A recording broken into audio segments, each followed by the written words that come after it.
Okay, I think we are live. If you guys can go ahead and let me know that.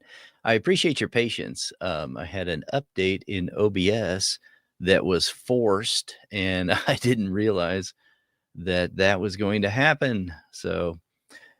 Um, but I think we're live now. If you guys could let me know, then we'll go ahead and get started here. So I appreciate your patience on that for sure. All right.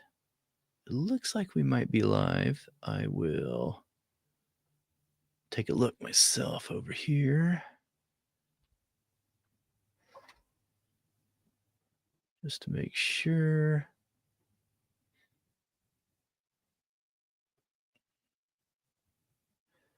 And let's see. Okay, Lonnie says yep. And Judith. Okay, good deal. All right. So awesome. Thanks, guys. Thanks, crew. I appreciate it. So, welcome. What I want to do in this session is just open it up for Q&A and just talk to you about how I prep for the workshop coming up and how I prep for any drawing that I'm working on. What, I have to do to think through the process and to think through the composition and then trying to just visualize some of the trouble areas, that's not always 100% successful, right? When you try to work through the problems in your head and you think, oh, I know which areas are going to give me the most trouble. Sometimes, it's the simple things that actually give you um, some of the most frustrating times in your journey on the drawing. And then the areas that you think are going to be real tough, sometimes those end up being the most enjoyable or the easiest to render, right? So it still is a good exercise mentally to kind of walk through a lot of things that you think you may encounter. So we'll be doing that here in just a moment. Let me turn my camera around. Hey, Carol, good to see you out here. It's good to see so many of you guys out here. And Cheryl, Lonnie, Judith, um, and Diane. Awesome. I'm so glad you guys are able to hang out with me here. And we turn this around. So this is my model. This is Adeline. This is my youngest daughter, is who this is. And she has a ton of, some of you know this, but she's got a ton of allergies. She also has something called MCAS, which is a multi-cell activation syndrome that she recently developed. And so she could eat something today and be just fine with it. And then tomorrow, she might be allergic to it for just that day. It's kind of an odd thing. But anyway, she is anaphylactic to a lot of different foods, anaphylactic to dairy. She's deathly allergic to dairy. It's not something that she likes to talk about a whole lot, so we'll just keep it between us, all right? No, she's fine with it, but, growing up, she didn't like talking about it a whole lot. She's getting a little more comfortable, um, being in the limelight, but for that reason. Okay, so the reason why I thought this would be a compelling image, though, is because she is, about to eat something here, consume this piece of candy that she cannot have. Like, she can't eat it, right? And so, it probably has traces of dairy in it or something like that. So, anyway, it's one of those things. It's like this juxtaposition kind of story that's going on, right? There's this desire, it's reactance in psychology, right? It's this desire to have something that you can't have, right? So, that's kind of the story, behind what we're looking at. All right. And then I told her, I said, the only thing that would make it even, more macabre is if she had a glass of dairy milk or something like that.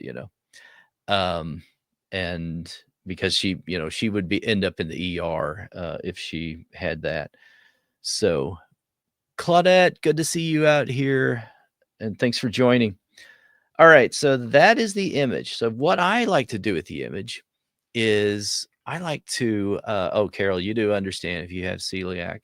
Um, it's slightly different, but you understand having all those restrictions, for sure. Yeah.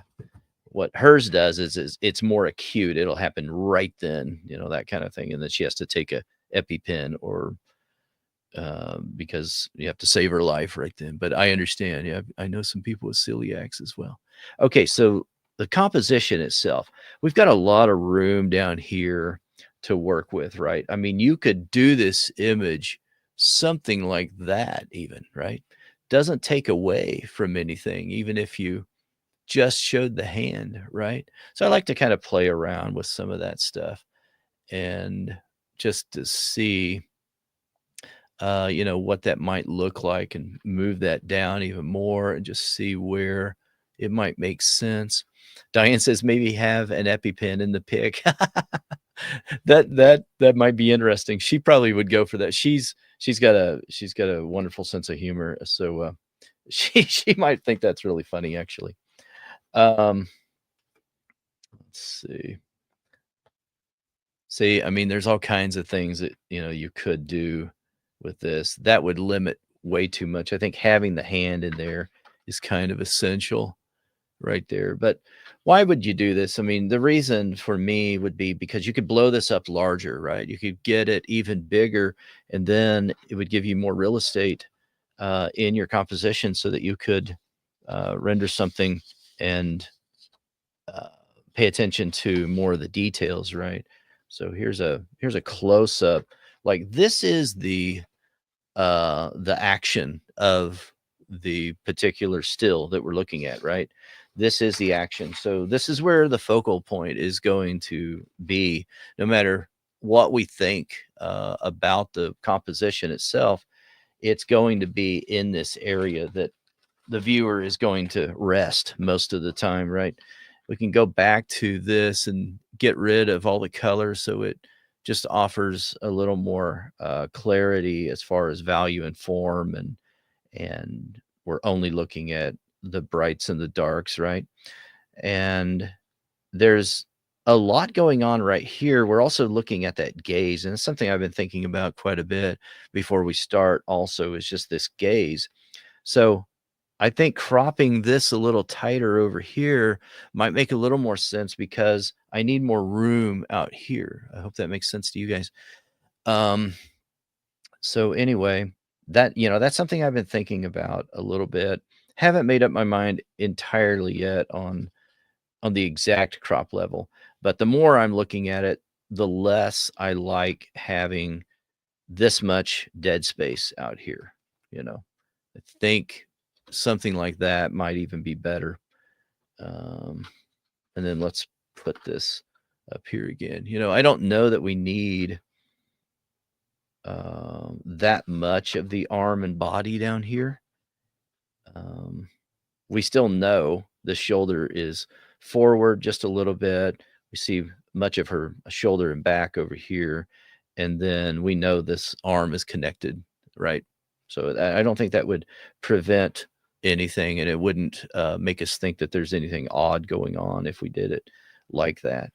There still isn't anything weird happening, though, even if you went down all the way to the bend in the arm as well. So scary stuff. Diane says my daughter has some issues. Yeah, I totally. Yeah, I get it. It really is scary. Thankfully now, she's an adult. She's in her early 20s, so it's not as touch and go as as it used to be. Um, all right, let's see here. But yeah, those are things I'm thinking about. So I'll put that aside for a moment and let's see. Let's talk then about we'll talk about the colors here in just a moment, but let me share with you the workbook for those that are in the class. You probably have already explored this a little bit, but for those of you that aren't in the workshop or deciding not to take the workshop this time, or if you are on the fence and you're thinking about it, I just wanted to show you this really quick. So this is the workbook, the 7-page workbook for the Orange Slice Girl No Stroke Left Behind workshop, rendering the profile with color confidence. So that's the cover page. Here's page 1. just have a workshop overview, and we just talk about this particular piece. And how to use the workbook is explained down here, and everything that's included. We've got the schedule in here, the materials list, the colored pencil techniques portion, and then the Zoom link and some other Zoom information towards the back, the last page, actually.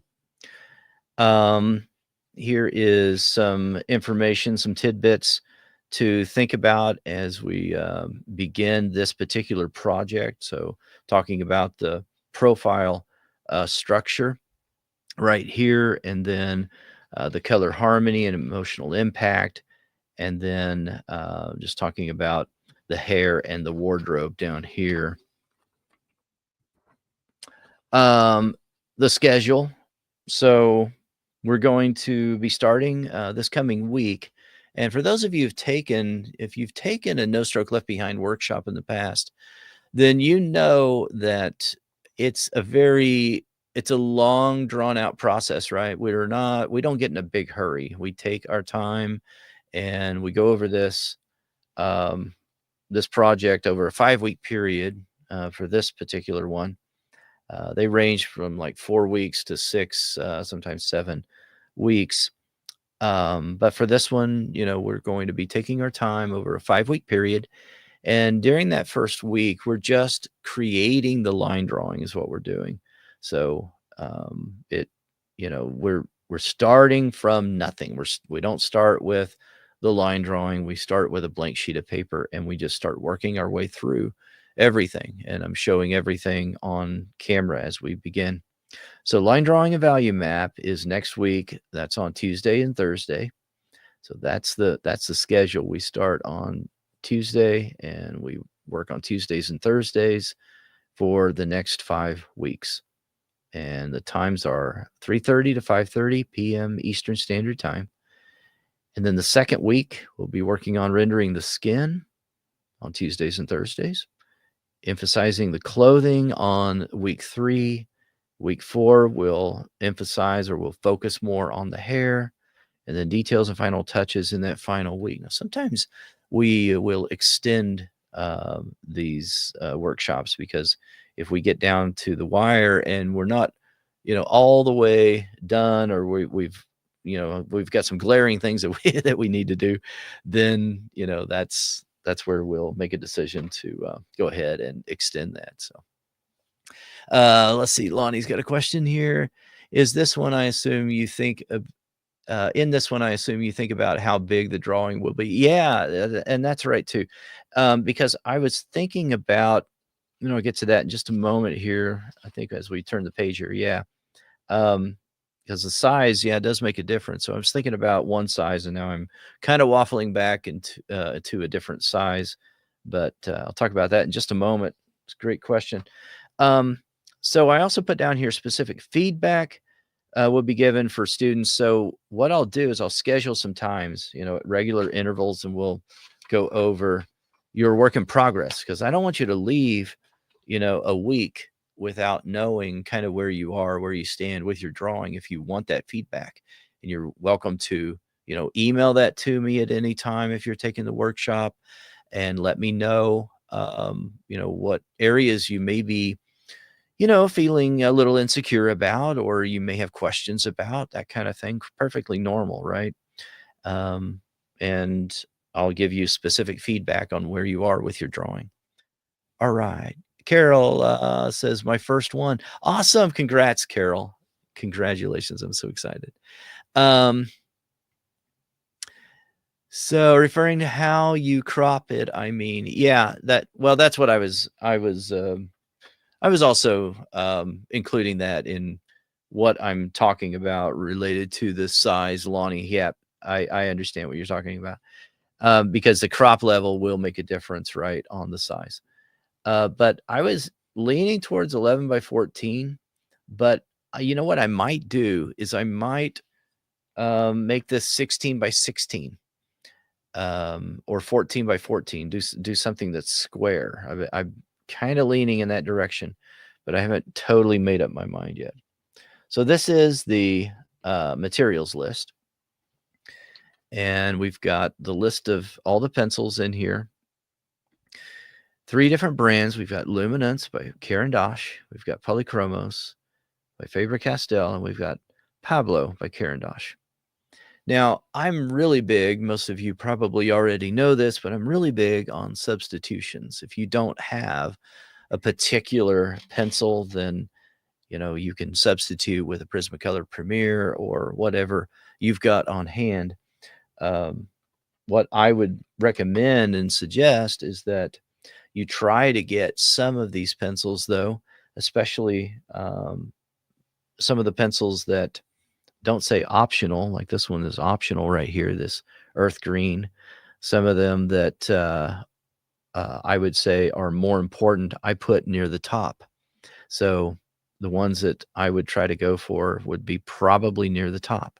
But then there's other pencils where I'm specifying what they're going to be used for, like for the lips, I put in here for that anthracenoid pink, for any middle value violet or any middle value violet pencil.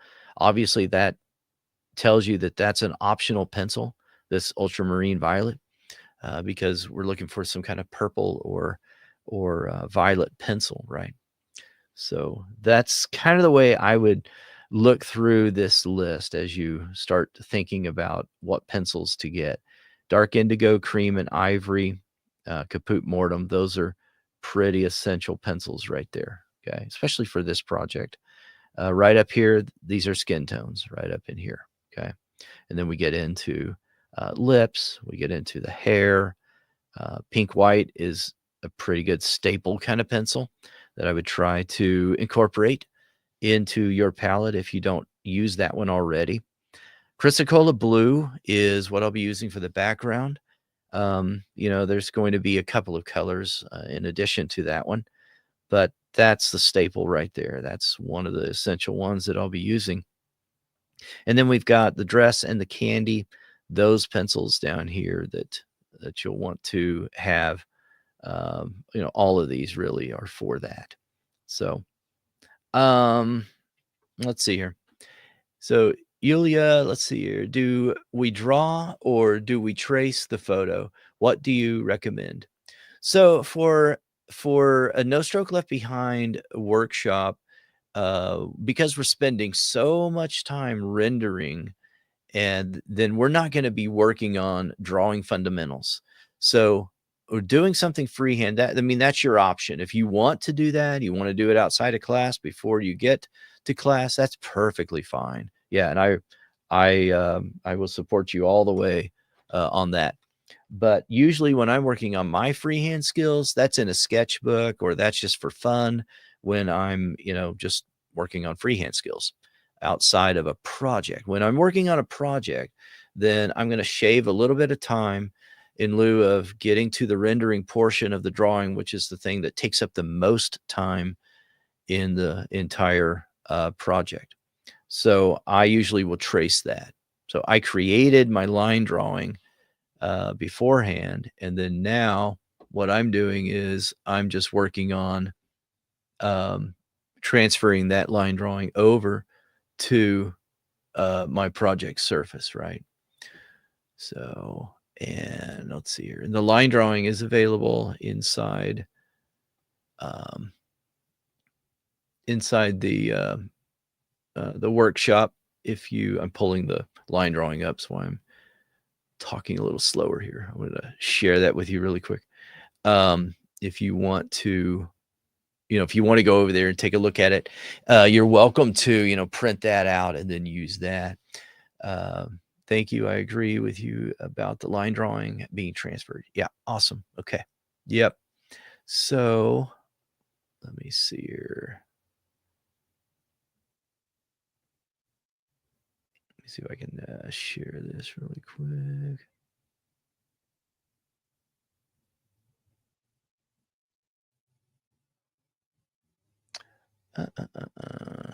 Oh, they changed some of the interface here. Let me see how we can do this. Okay, here we go. There we go. Can you guys see that? Hopefully you can see that. So this is the line drawing. And I did want to talk about this for a moment.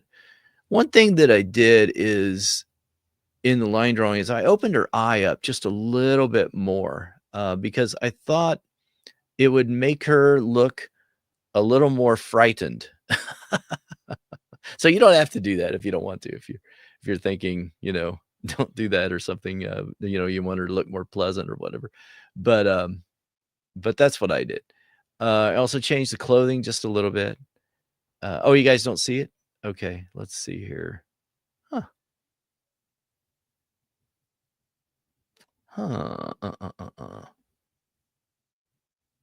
Wonder why. Oh, I know why. There we go. How about that? I forgot to add it to the stage. All these little things I got to do. Okay. You probably should see it now. Okay. So I'll go back, repeat what I was saying. I, um, I opened her eye up just a little bit more, and that's one thing that I did. Okay. And then the heavier line. So if you look at the outside perimeter of the composition of the subject, right? Then that's a thicker line. That's a more definite, thick line. And then some of the inside lines, some of the lines that are not near as important, um, those are smaller in width, and they're not, necessary. Like let's say the hand right here. So the outside edges of everything on the hand and fingers, knowing where that is, that's more important, right? Just getting that outline. Knowing where every little wrinkle and every little shading portion of in the skin is, I mean, that's not near as important. So I raised up the back of the dress right here, and I also um let's see here. I took away the undershirt, I think it was in there. So that's why you're not seeing that. Let's see here. Lonnie's asking of me to share the reference to compare. Okay, let me see. See if I can do this. Let me take that away for just a moment. Pull that up.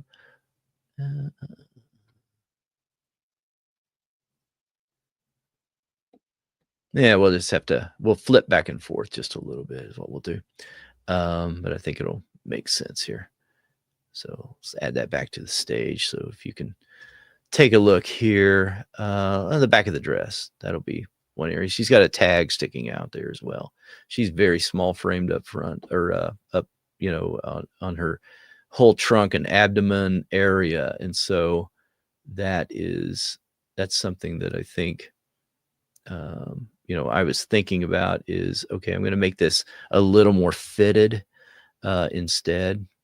And so that's why I did that. I think it'll be a better composition to move that line up just a little bit with the dress and get rid of the white shirt right there. I don't think she was even intending on. Yeah, she was I don't remember why she had that orange dress on, or I think it's maybe a shirt. But I said, "Hey, grab this candy and let me take this photo." I just kind of compelled her to do this, and so she thought it was great. So that's what we did. Um, let's see, what else were we talking about? Okay, so let's take a look at that hand for just a second. I think that's a good um, use case here for looking at how I'm trying to uh, indicate some of the shadow lines and distinctions between the lights and the darks. So, you've got this broken line a little bit right there just to show where that light breaks, right? For the core shadow on that index finger, right? Same thing over here on the thumb, although I don't think I treated the thumb quite as uh, quite the way I did as the index finger. I use more of a jagged line. Usually what I'll do is make sort of that jagged line where I see some kind of, and you may have your own preference on how you would do a line drawing, but I do that where I'm looking at a core shadow or the terminator line so that I can determine where the breaking point is for lights and darks. So that's really all that is. All right. Same thing up here on the temple. You might be able to see that. So, but any questions about that? So Linda says, what size is your drawing, and do you have a tracing for the size you are doing? Yeah, so what I will do is I will make that determination at the latest, probably tomorrow night. And then I will let you guys know, those of you that signed up already, yeah, you will know for sure what size I'm going to be rendering this on, and the crop level and all of that. I'm going to give you different options too. A lot of times I'm just fascinated with what you guys come up with, and and I certainly don't want to dissuade you from being very creative and deciding on your own how you want to crop it. But I'm also going to be showing you the way I'm cropping it myself and the size that I'll be rendering at. So, and you're welcome to certainly do exactly what I'm doing. And I think you'll get a lot out of the workshop when you do that, because I'm going to be walking through and talking about my thought process the entire time. So I think that it's helpful in that way. So I'm going to go ahead and remove that now. Okay. What paper are you going to use? Maybe it was covered, but I missed the very beginning. Oh, no, I don't think I mentioned that quite yet, Yulia. I will be using Clairefontaine's pastel mat. So it's right here on the materials list portion here. I should have mentioned that. Yeah, the white is what I'll be rendering on. I just love that paper. It's such a good paper. I keep coming back to it. I try other papers. I've worked on a lot of other papers, but I just keep coming back to that tried and true paper. So let's see here. Here's a sheet of pastel mat. So we'll take a look at that in just a moment. Some other optional tools, but it's things that I will be using in the workshop. I'll be using a paintbrush, and I put a suggestion here on a particular brush that I think is a good one to get if you're wanting to get a brush. But really, any soft bristled brush will probably foot the bill just right. And I'm also using an OMS, an odorless mineral spirit, and I'm using Gamsel by Gamblin. I use sticky putty most of the time instead of a kneaded eraser, although I do use a kneaded eraser as well, and that's on here. And then I use the Vanish Erase eraser as well, which is a great one for pastel mat. And then a sand block. What I've done recently is, instead of using a sand block like this, I use this Raphine sharpener instead. And after you use the pencil a little bit, then you can just scrape it up against this little micro screen, if it'll focus. There we go.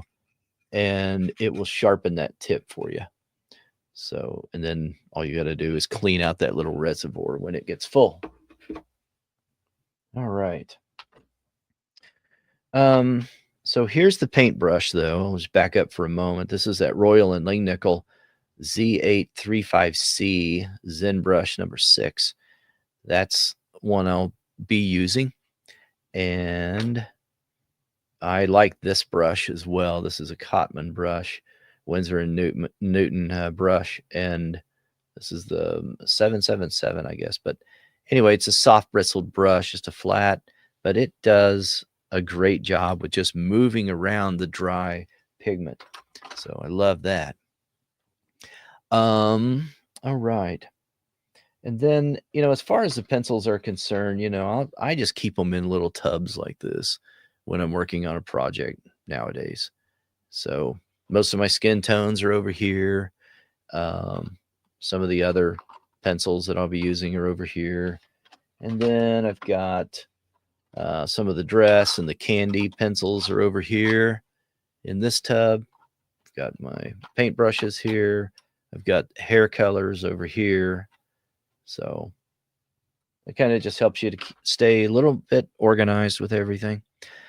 And yeah, and I think that's about it on, and this is that Chrysocolla blue that we'll be using in the background, which is such a beautiful color.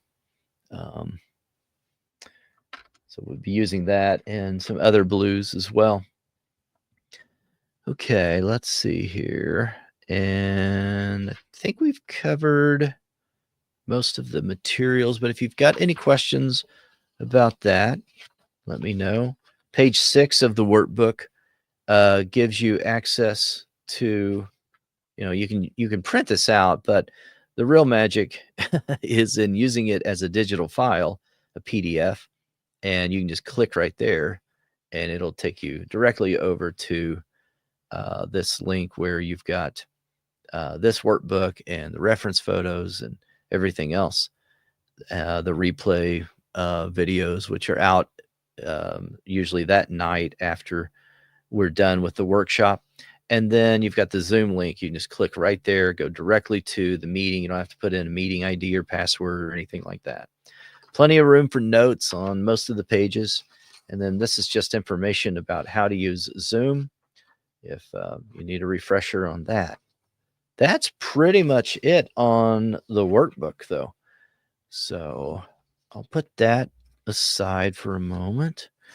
And a little more about just answering some emails here about how we progress through the workshop. We start in a very rudimentary way where we're working through just that line drawing. That's the first thing we do, right? So we're working on making sure we have a very solid foundation when we start out so that we know what every line means to us. And then we progress on to the next stage, next part of the process, which is rendering that grisaille, rendering just this monochromatic underpainting, if you will. And that gives us a real strong foundation for the value. And then we can just continue to build upon that. So it's not overwhelming. It's very approachable when we just work through this methodically and we don't get in a big rush and we just take our time, That's really what it's all about. And we just kind of relax in these workshops and take our time. So one thing I wanted to talk to you about, though, is, if you look at is the mindset a little bit. There's always something that will come up in our head where, we may just start getting a case of the nerves, right? Maybe you haven't picked up a pencil in 2 months or maybe 3 months or something like that, right? And so coming back to it, it may be a little daunting. You might be a little bit timid or nervous about drawing again. You may think, oh, I've done this in the past, but how in the world am I supposed to do this again? I haven't done this in so long. And so it just is a little nerve-wracking sometimes, or we're just wondering kind of how to start. And I get it. I totally understand that. And this is one thing that I would do, though, is if I look at an area and I think to myself, I have no idea how I'm going to start working on that ear and get the hair in between and the colors of the skin tone. And they're like, it's just a big mess, How in the world am I going to do that? Do I work on the ear first? Do I work on the hair first? Do I do them both at the same time? I'm overwhelmed just thinking about it, right? maybe that's you. Maybe you're looking at that and thinking that very thing. Or maybe it's something else. Maybe it's down here looking at the necklace or looking at the texture of the clothing or looking at, this curvature here of the mouth, thinking about that foreshortening going on there and the teeth and the tongue and all that stuff. Whatever it is, whatever passage it is that is kind of just sticking out in your mind and you're thinking that's too scary, then what I recommend is just break it down, think of it in an abstract way instead, and don't overwhelm yourself and don't think, okay, I've got to, like, let's just take, this hair over here and the ear, right? Let's just think about that for a moment. And instead of thinking, okay, I need to do both of these at the same time, for me, that never works. I mean, if I'm trying to do two things at once, usually I'll do both of those very poorly, right? But if I can focus on one at a time and I have a structure or a base underneath for whatever is happening underneath something. And in this case, hair always follows the form of the head, right? So if I'm over there and I'm looking at that ear, let's say we don't have a solid line drawing to start with, then I'm just going to put something in there very simple for that angle on the ear, right? And I don't have to be perfect at it, but this could help me to gain a little more confidence when I actually go to the drawing itself and I start rendering, just sketching this out just a little bit ahead of time.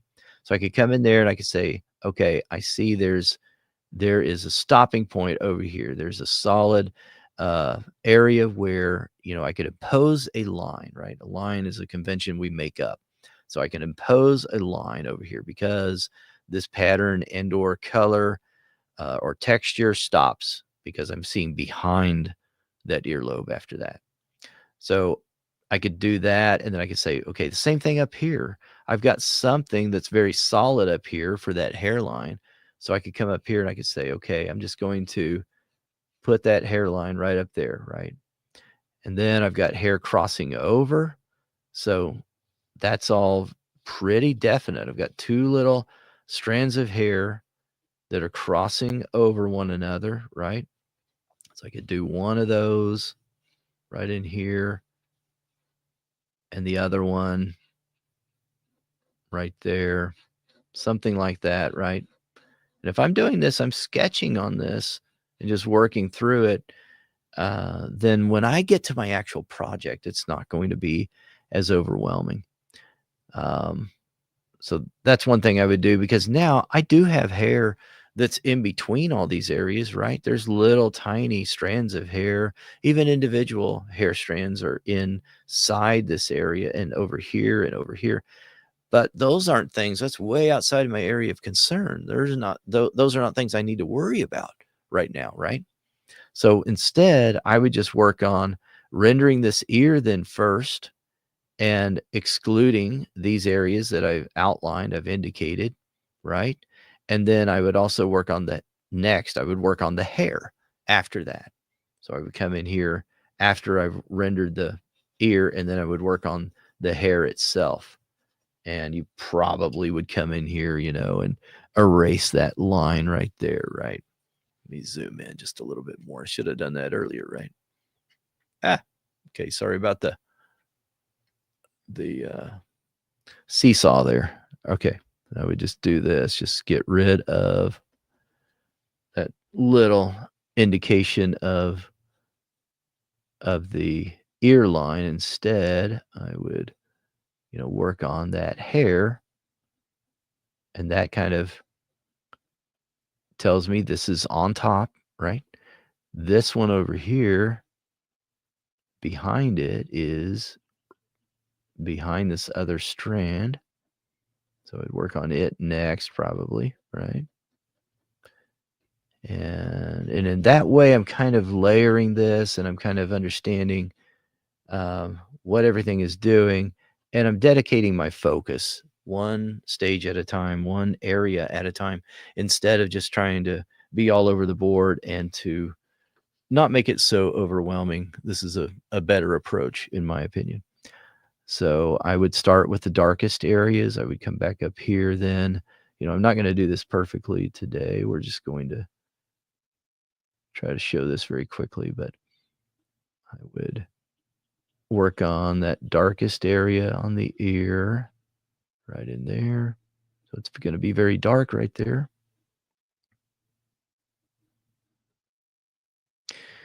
And there's a secondary, if that value is, I don't know, an 8 or something like that, then this value down here, I'm looking at right here on the earlobe, is going to be maybe a 6. I don't know, something like that for just what we're doing here in our test, right? And so I would work on that, get that in there. So I'm working on the ear itself. And then the next thing I would do is probably increase the value under here for everything behind the ear, that neck. And so that gives me more of that three-dimensional kind of look. And eventually, this will start to take shape. I'll just go right over this area right here and make sure that's dark enough to show that, that part of the jawline. Obviously, this is always going to be darker right in front of the earlobe, right? Because that's the jawline right there. So it's going to move over in this way. So that's going to be darkest right there. So we know that. So I'm going to come right here, make sure that's all dark. I don't have to pay attention to that hair, that little collected strands of hair right there right now, because I'm working on the skin right now, right? But then eventually when I go back, I will work on that hair and make it go wherever I want it to go. I don't have to follow that entirely exactly where it has it, but I can put it somewhere else, right? So I'm not confusing the viewer with what I'm rendering over here, right? With the jawline and the hair. I don't want it to follow the exact same path. Okay.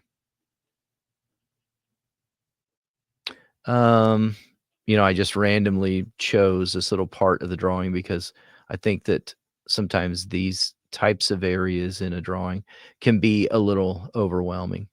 And so that's the reason why I chose this. It may not have been the best for this demonstration. I mean, it looks like kind of a mess, right? But hopefully it demonstrates the thought process. Okay. So I wondered if you do have any questions about that. So let me just put a little more in there. So then eventually, it's all running together a little bit. But if we add color in there and in the ears, we can always add a whole lot of red in the ears on Caucasian people, very light-skinned people, I should say. You can add a whole lot of red and pinks, much more than what you can put in some of the skin tone on the face. If you're going to err on the side of putting a lot of red and pink somewhere, then do it in the ears, right? And that will differentiate everything else around this area. So the hair, obviously, will be so much different than all this red and pink and salmon kind of colors that we're going to render in the ear. Let's get something just for the purpose of demonstrating this. Let's get this anthraquinoid pink in there.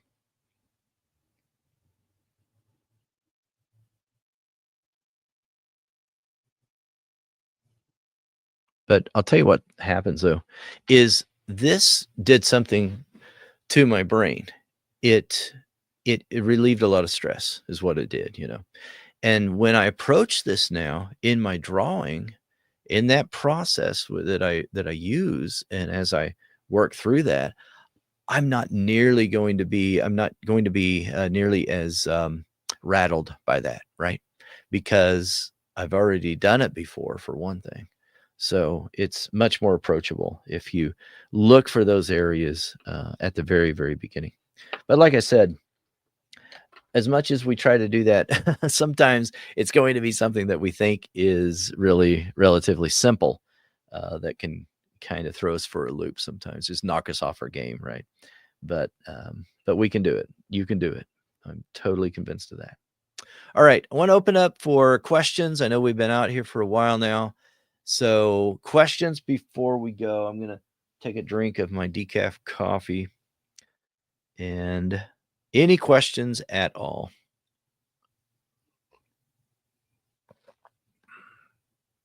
Thank you for demonstrating some of your process. Oh, absolutely. Yes. So, yeah. So if you can imagine, 3 minutes, 5 minutes on that, whatever, whatever amount of time we spend on that. We're going to do that over the course of hours, right? We're going to take our time and really use refined mark making, and we'll talk about all of those things and so much more during the workshop, because those things are very important. Um, not just, not just getting something done, right? We're actually being very intentional about the marks that we're making and how we're rendering, but demonstrating how to think through difficult passages, I think, is important, and realizing that, if given enough time, if you're given enough time, and if you are able to slow down and just work on something and enjoy the process and realize that, you know what the outcome's going to be. Generally speaking, you know exactly where you're going to end up. That's a real comfort. It really is. And that can bolster our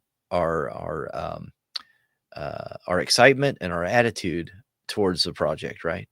And then when you get stuck in an area, and this is something I should have talked about for a moment, is if you're stuck and you're thinking, "Oh, I'm not sure what to do right now," then don't just stay in that area. Move around. Go to a different area next to, something just right beyond, just beyond that little passage, and render that thing that is not quite so daunting, right? What about this soft, subtle gradient where we're going from this jawline over here up into the zygomatic, and we see this breaking point where, we've got some of the light hitting this high point on the cheek. This is all very approachable, right? It'll take a little bit of time, but it's something that will not require as much brain power, right? I mean, we're going to be idling just a little bit right there, right? We're going to be in first gear, taking our time and going slow, obviously, but it's not going to be quite as daunting, right? So that's what I recommend, is just kind of going back and forth. If you find a passage in the drawing that is giving you trouble, uh, first thing is, don't abandon it. Don't just say, I'm giving up on the project, right? We've all done that, right? But instead, look at sister areas, and say, okay, there's another passage over here just next to this that I do know what's going on. So I'm going to work in that spot for a little bit, and then I'll go back and I'll approach that area that's giving me trouble right now. And that's worked for me. I think that is a good approach. Okay, so do we need to work on the project at home in between the Zoom classes? Nope, you don't have to do that at all, because I'm not doing that. I don't do that. I wait until we're in the class itself to work on it. Now, some people do choose to do that, and that's perfectly fine, if you want to do that, but it doesn't require you, being part of the class. You're not required to do that. So you've got, from Thursday to Tuesday, you've got Friday, Saturday, Sunday, Monday. You got 4 days to catch up. Say if you have a doctor's appointment or something, on Thursday, or some other life event happens during the week, say you miss the entire week. You've only missed 4 hours if you missed an entire week, right? Because we're working on this, you accumulate all that together. We're going to be out here working on this 15 to 20 hours, sometimes a little bit more, by the time we're done with the project. So you've got plenty of time typically to work on it, and plenty of time outside of class if you choose to do that. Okay. So great question. These are all very good questions. Yeah. Any other questions? Grab my coffee here.